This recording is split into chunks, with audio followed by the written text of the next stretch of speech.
தமிழக முதலமைச்சர் விஜய் அவர்கள் ஒரு சாதாரண அரசு ஊழியர் போல பணிக்கு வரது ஒட்டுமொத்த அரசு அதிகாரிகளையும் ஒட்டுமொத்த காவல்துறை அதிகாரிகளையும் வியந்து போக வச்சிருக்கிறது மட்டும் இல்லாம தமிழக மக்களையே திரும்பி பார்க்க வச்சிருக்கு. கடந்த 10ஆம் தேதி அன்னைக்கு புதிய தமிழக முதலமைச்சரா பொறுப்பேற்ற விஜய் அவர்கள் கடந்த 4 நாட்களா அவர் செஞ்சிருக்கிற விஷயங்கள் தான் எல்லாரையுமே ஆச்சரியப்படுத்தி பிரமிக்க வச்சிருக்கு. கடந்த 10ஆம் தேதி அன்னைக்கு முதலமைச்சர் பதவியேற்கும் விழாவானது சரியா 10 மணிக்கு நடக்கும் அப்படிங்கிற மாதிரி ஏற்பாடு செய்யப்பட்டிருந்தது. ஆனா அந்த நிகழ்ச்சிக்கு விஜய் அவர்கள் தன்னால எந்த விதத்திலையும் நேரமாகிடக்கூடாது அப்படிங்கிறதுக்காகவே ரொம்ப சீக்கிரமா 8 மணிக்கெல்லாம் நேரு உள் விளையாட்டு அரங்கத்துக்கு வந்திருக்காரு. இதுக்கப்புறமா அடுத்த நாளான 11ஆம் தேதி சட்டசபையில எம்எல்ஏக்கள் பதவியேற்கும் விழாவானது 9:30 மணிக்கு நடக்கும் அப்படிங்கிற மாதிரி அறிவிக்கப்பட்டிருந்தது. அன்னைக்கு விஜய் அவர்கள் சட்டமன்றத்துக்கு 8:30 மணிக்கெல்லாம் சீக்கிரமே வந்திருக்காரு. இதற்கு அடுத்த நாளான 12ஆம் தேதி சபாநாயகர் மற்றும் துணை சபாநாயகர் தேர்வானது நடத்த 9:30 மணிக்கு சட்டமன்றம் கூட்டப்பட்டது. இந்த ஒரு நிகழ்வுக்கும் விஜய் அவர்கள் 8:48 மணிக்கெல்லாம் சட்டசபைக்கு வந்து அரை மணி நேரத்துக்கு முன்னாடியே வந்து தன்னுடைய இருக்கையில அமர்ந்திருந்திருக்காரு.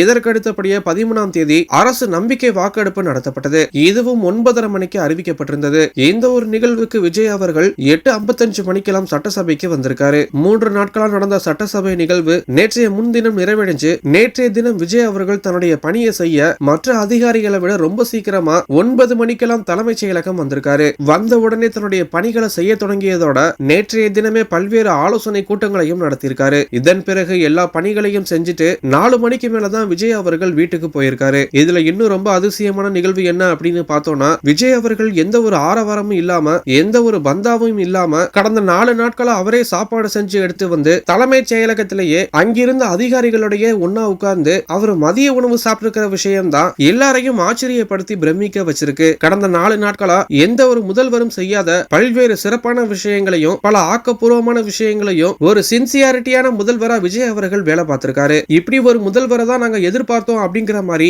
எல்லாருமே இப்ப விஜய் அவர்களை பாராட்டிட்டு வந்துட்டு இருக்காங்க. இப்ப விஜய் அவர்களுடைய இந்த எளிமையை பார்த்து அங்கிருந்த அரசு ஊழியர்களும் பாதுகாப்பு பணியில இருந்த காவலர்களும் ரொம்பவே வியந்து போயிருக்காங்க. விஜய் அவர்களுடைய இந்த செயல் பத்தி உங்களுடைய கருத்து என்ன அப்படிங்கறத கீழே இருக்கிற கமெண்ட் பாக்ஸ்ல போஸ்ட் பண்ணுங்க. மேலும் இது போன்ற செய்திகளை தெரிஞ்சுக்க நம்மளுடைய சேனலை சப்ஸ்கிரைப் பண்ணுங்க.